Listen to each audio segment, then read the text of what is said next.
Nagtaka ka ba kung bakit walang nag-comment sa iyong text post?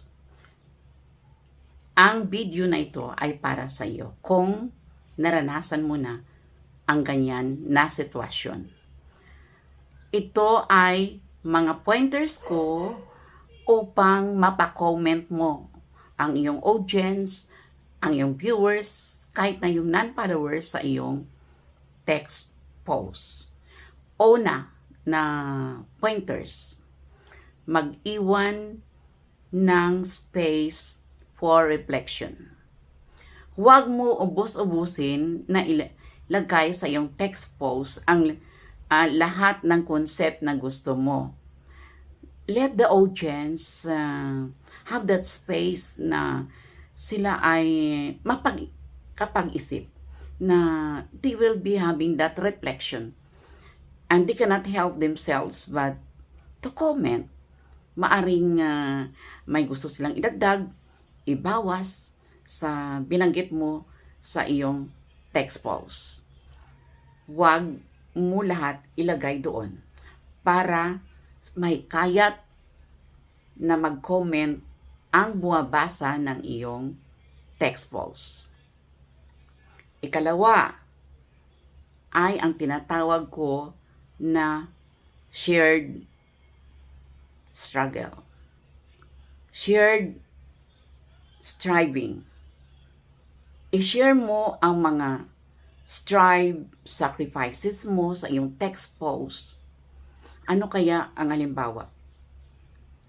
Maring sabihin mo na, alam nyo ba na kahit anong paggawa ko ng aking mga content na naging quality content, informational, engaging, authentic, original, entertaining, ay parang mababa pa rin ang aking earnings.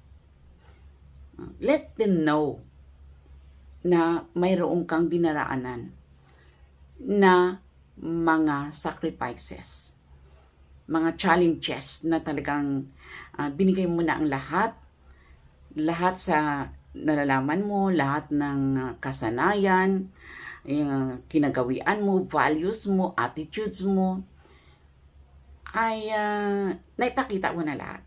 Ngunit parang may kulang. Yan. Shared sacrifices. Pakita mo yan. Ikatatlo, tinawag ko ito na silent strategy. Silent strategy ay hindi ibig sabihin na wala ka ng words or text na ibigay. Pwede mong gawin na ganito na pangusap. Ako ay na tahimik lang, ngunit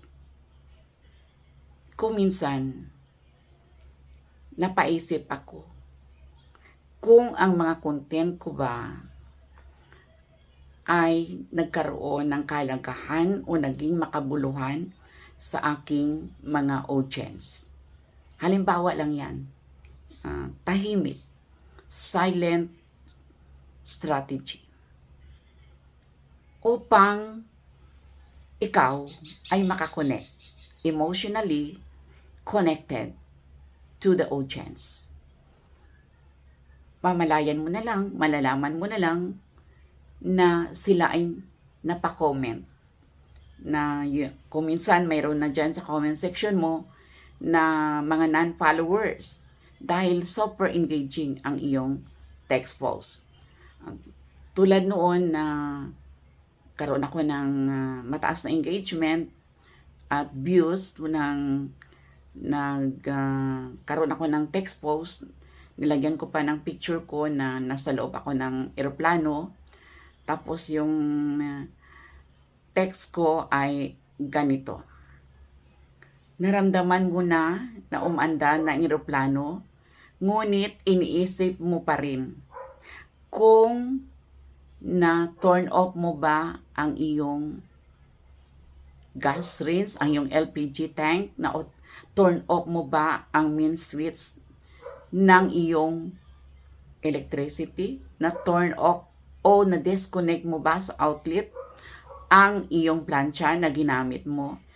O na turn off mo ba ang refrigerator dahil magbakasyon ka na? Sobrang dami na nakarelate. Sinabi ko ba na iniisip mo pa rin kung nakuha mo ba sa outlet ang iyong plancha dahil bago ka punta ng airport ay nagplancha ka muna ng iyong damit. So iniisip mo kung nakuha mo ba yun sa outlet. So yung mga ganyan na sitwasyon na naisip ko noon ay talagang napa-engage ang viewers dahil relatable. Relate talaga sila na iyon ay nangyari rin sa kanila, napapunta na sila ng palengke, tapos naisipan nila na alaala nila na parang hindi nila na nakuha sa outlet ang kanilang mga appliances. So yun ang aking mga pointers. Ulitin ko muna no, na mapa-comment talaga sila.